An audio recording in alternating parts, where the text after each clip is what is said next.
ओम शांति। ओम शांति। आज 13 तारीख के बाणी है 13/11/2024। सार में बाबा समझाते हैं मीठे बच्चे सभी को पहले पहले अल्फा का पाठ पक्का कराओ। आप आत्मा आत्मा भाई भाई हैं। मीठे बच्चे सभी को पहले पहले अल्फा का पाठ पक्का कराओ। आप आत्मा आत्मा भाई भाई है। प्रश्न, किस एक बात में श्रीमत मनुष्य मत के बिल्कुल ही विपरीत है? उत्तर, मनुष्य मत कहती है हम मोक्ष में चले जाएंगे। श्रीमत कहती है यह ड्रामा अनादि अविनाशी है, मोक्ष किसी को भी मिल नहीं सकता। भल कोई कहे यह पाठ बजाना हमको पसंद नहीं, परंतु इसमें कुछ भी कर नहीं सकते हैं। पाठ बजाने आना ही पड़ता है। श्रीमत ही तुम्हें श्रेष्ठ बनाती है। मनुष्य मत तो अनेक प्रकार की है। ओम शांति। ओम शांति। अब यह तो बच्चे जानते हैं कि हम बाबा के सामने बैठे हैं। बाप भी जानते हैं बच्चे हमारे सामने बैठे हैं। यह भी तुम बच्चे जानते हो। बाप हमें शिक्षा देते हैं जो फिर औरों को देनी है। पहले पहले तो बाप का ही परिचय देना है, क्योंकि सभी बाबा को और बाबा की शिक्षा को भूले हुए हैं। अभी जो बाबा पढ़ाते हैं यह पढ़ाई फिर 5000 वर्ष बाद मिलेगी। यह ज्ञान और कोई को भी नहीं है। मुख्य हुआ बाप का परिचय और यह सब फिर समझाना है। हम सब आत्मा आत्मा भाई भाई है। सारी दुनिया की जो भी सब आत्माएं हैं सब आपस में भाई भाई है। सभी अपना अपना पाठ बजा रहे हैं इस शरीर द्वारा। अभी तो बाबा आया हुआ है नई दुनिया में ले जाने के लिए, जिसको स्वर्ग कहा जाता है। परंतु अभी हम सब आत्मा भाई भाई सब पतित है, एक भी पावन नहीं है। सभी पतितों को पावन बनाने वाला एक ही बाप है। यह तो है ही पतित रावण की विकारी दुनिया। रावण का अर्थ ही है 5 विकार स्त्री में 5 विकार पुरुष में। बहुत बाबा बहुत सिंपल रीति से बच्चों को बैठ करके समझाते हैं। तो पहले पहले यह समझाओ कि हम सब आत्माओं का वह बाप है, हम सब आपस में ब्रदर है। पूछो यह ठीक है?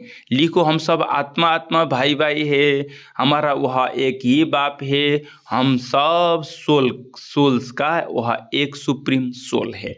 यह पक्का पक्का बुद्धि में बैठाओ तो मनुष्य की बुद्धि में जो सर्वव्यापी का कीचड़ा आदि कीचड़ पट्टी आदि सब निकल जाएं।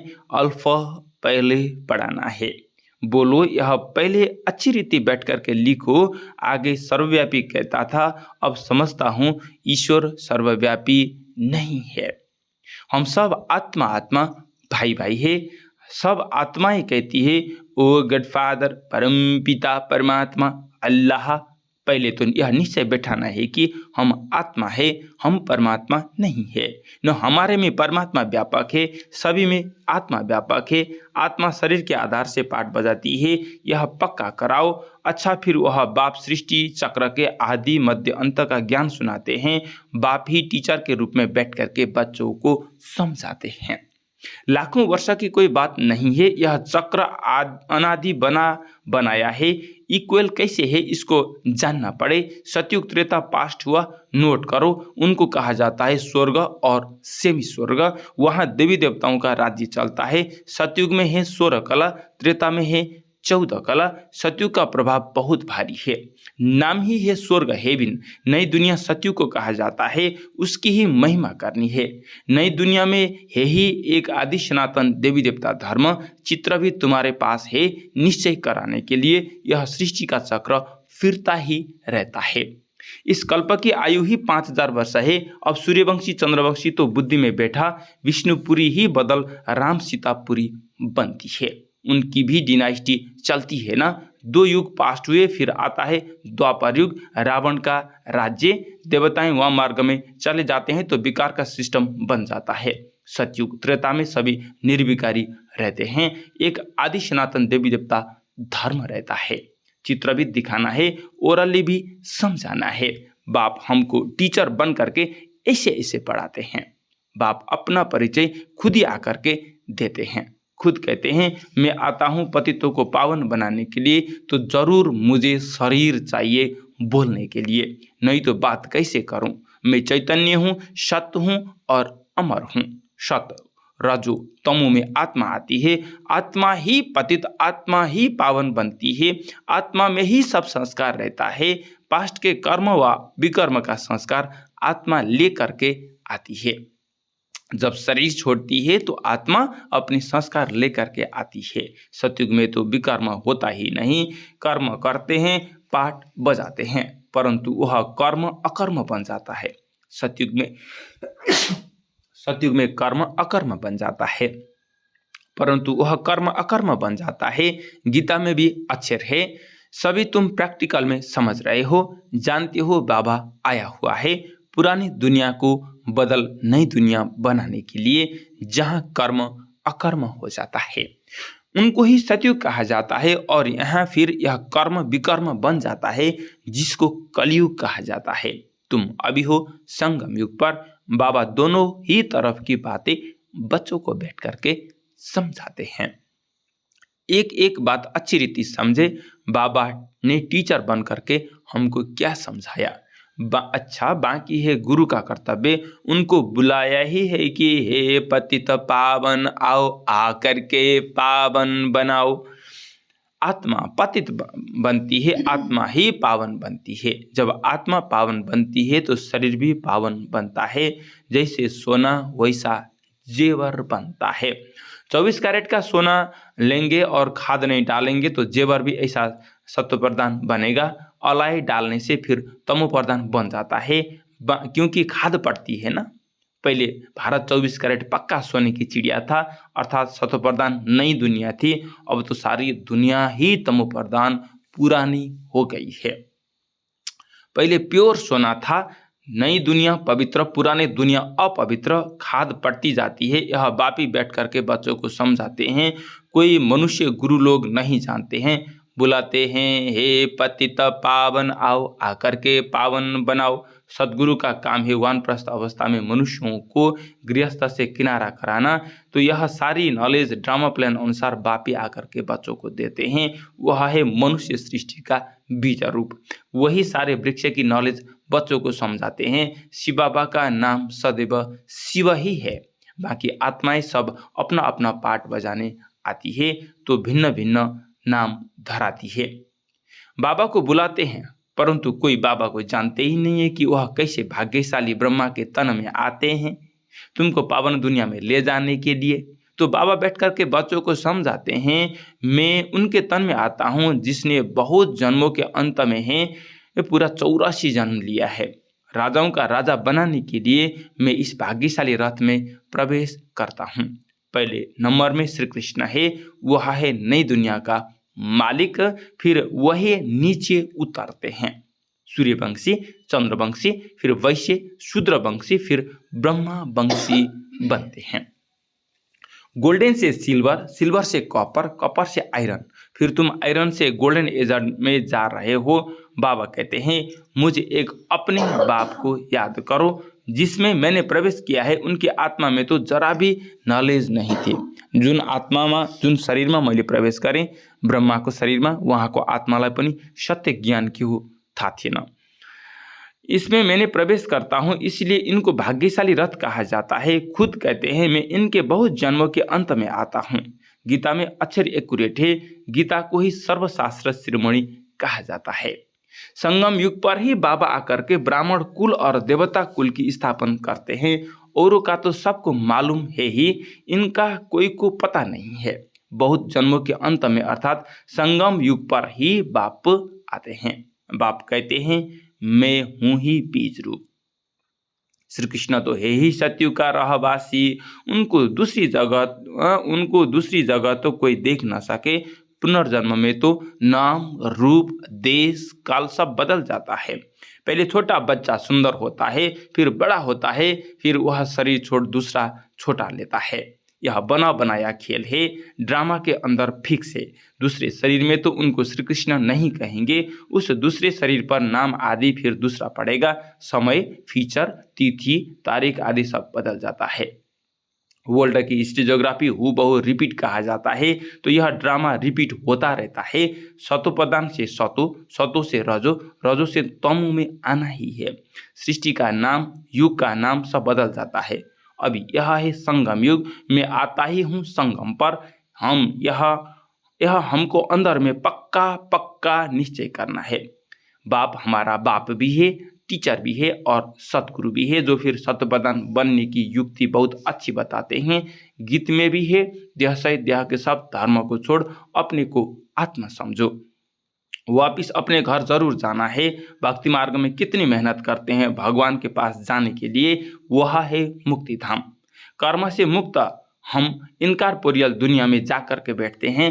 पाठधारी घर गया तो पाठ से मुक्त हुआ। सब चाहते हैं हम मुक्ति पावे, परंतु मुक्ति तो किसी को मिल नहीं सकता है। यह ड्रामा अनादि अविनाशी है।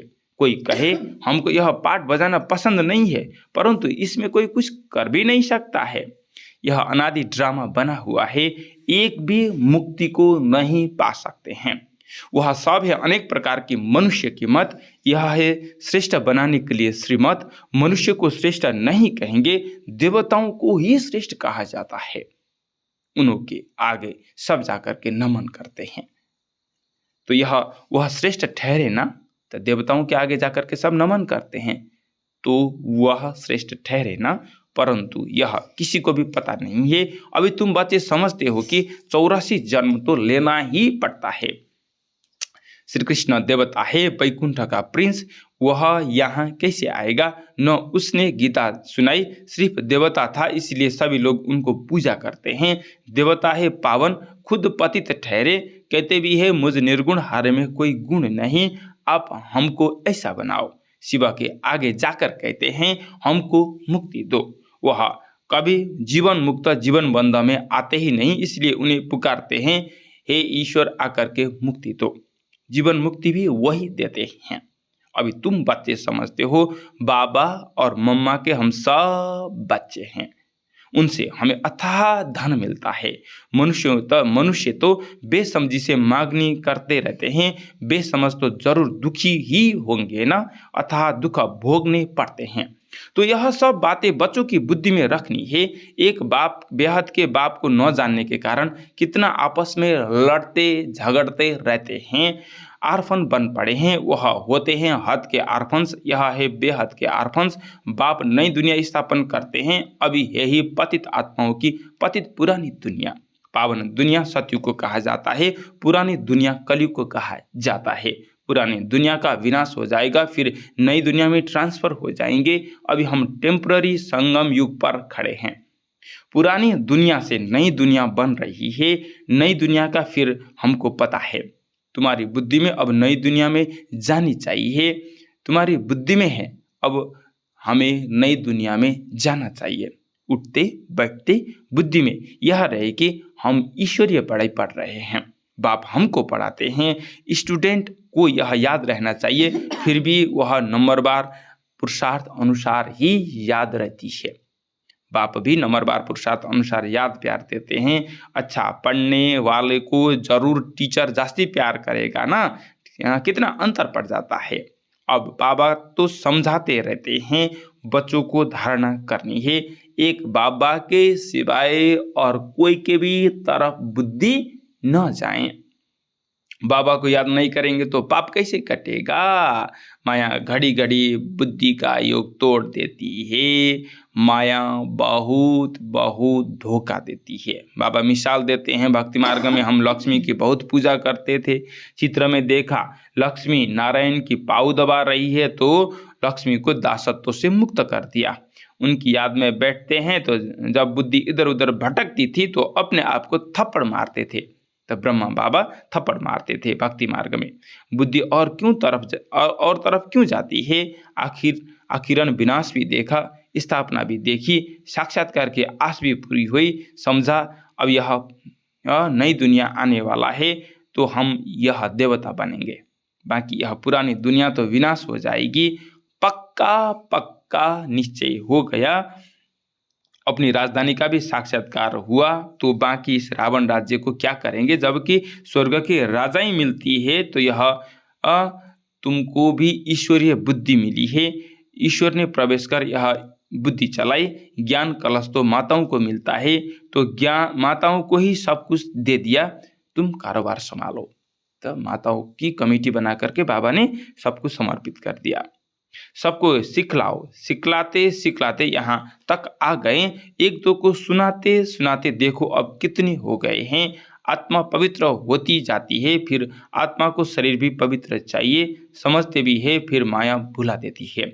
तुम कहते हो 7 रोज पढ़ो, तो कहते हैं कल आएंगे, दूसरे दिन माया खलास कर देती है, आते ही नहीं है। भगवान पढ़ाते हैं तो भगवान से आकर के पढ़ना चाहिए ना, कहते भी है जरूर आएंगे, परंतु माया उड़ा देती है, रेगुलर होने देती ही नहीं है। जिन्होंने कल्प पहले पुरुषार्थ किया वह जरूर आएंगे। और कोई हट्टी तो है नहीं। तुम पुरुषार्थ बहुत करते हो, बड़े बड़े म्यूजियम बनाते हो, जिन्होंने कल्प पहले समझा है वही समझेंगे। विनाश होना ही है, स्थापना भी हो जाती है। आत्मा पढ़कर फर्स्ट क्लास शरीर लेगी। एम ऑब्जेक्ट यह है ना, हम याद क्यों नहीं करते हैं? हमको याद क्यों नहीं पढ़ना चाहिए? अभी हम नई दुनिया में जाते हैं अपने पुरुषार्थ अनुसार। अच्छा, मीठे मीठे सिकिला दे बच्चों प्रति माता पिता बाप दादा का याद प्यार एवं गुड मॉर्निंग। रूहानी बाप की रूहानी बच्चों को नमस्ते। हम रूहानी बच्चों की तरफ से रूहानी बाप को याद प्यार गुड मॉर्निंग, नमस्ते बाबा, नमस्ते। धारणा के लिए मुख्य सार, पहला पॉइंट है बुद्धि में सदा याद रहे कि अभी हम थोड़े समय के लिए संगम युग पर बैठे हैं। पुरानी दुनिया का विनाश होगी तो हम नई दुनिया में ट्रांसफर हो जाएंगे, इसलिए इससे बुद्धियों निकाल देनी है। नंबर 2, सभी आत्माओं को बाप का परिचय देकर कर्म अकर्म विकर्म की गुहा गति सुनानी है। पहले अल्फ का ही पाठ पक्का कराना है। सभी आत्माओं को बाप का परिचय दे, कर्म अकर्म विकर्म की गुहा गति सुनानी है।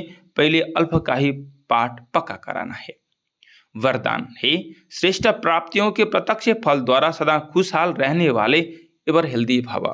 श्रेष्ठ प्राप्तियों के प्रत्यक्ष फल द्वारा सदा खुशहाल रहने वाले एवर हेल्दी भव। संगम युग पर अभी अभी किया और अभी अभी श्रेष्ठ प्राप्ति की अनुभूति हुई, यही है प्रत्यक्ष फल। सबसे श्रेष्ठ फल है समीपता का अनुभव होना। आजकल साकार दुनिया में कहते हैं कि फल खाओ तो तंदुरुस्त रहेंगे, हेल्दी रहने का साधन फल बताते हैं, और आप बच्चे हर सेकंड प्रत्यक्ष फल खाते ही रहते हो, इसलिए एवर हेल्दी हो ही। आदि यदि आपसे कोई पूछे कि आपका क्या हालचाल है, तो बोलो कि फरिश्ता की चाल है और खुशहाल है। स्लोगन है सर्व की दुआओं के खजानों से संपन्न बनो तो पुरुषार्थ में मेहनत नहीं करनी पड़ती है। सर्व की दुआओं के खजानों से संपन्न बनो तो पुरुषार्थ में मेहनत नहीं करनी पड़ेगी। ओम शांति। ओम शांति।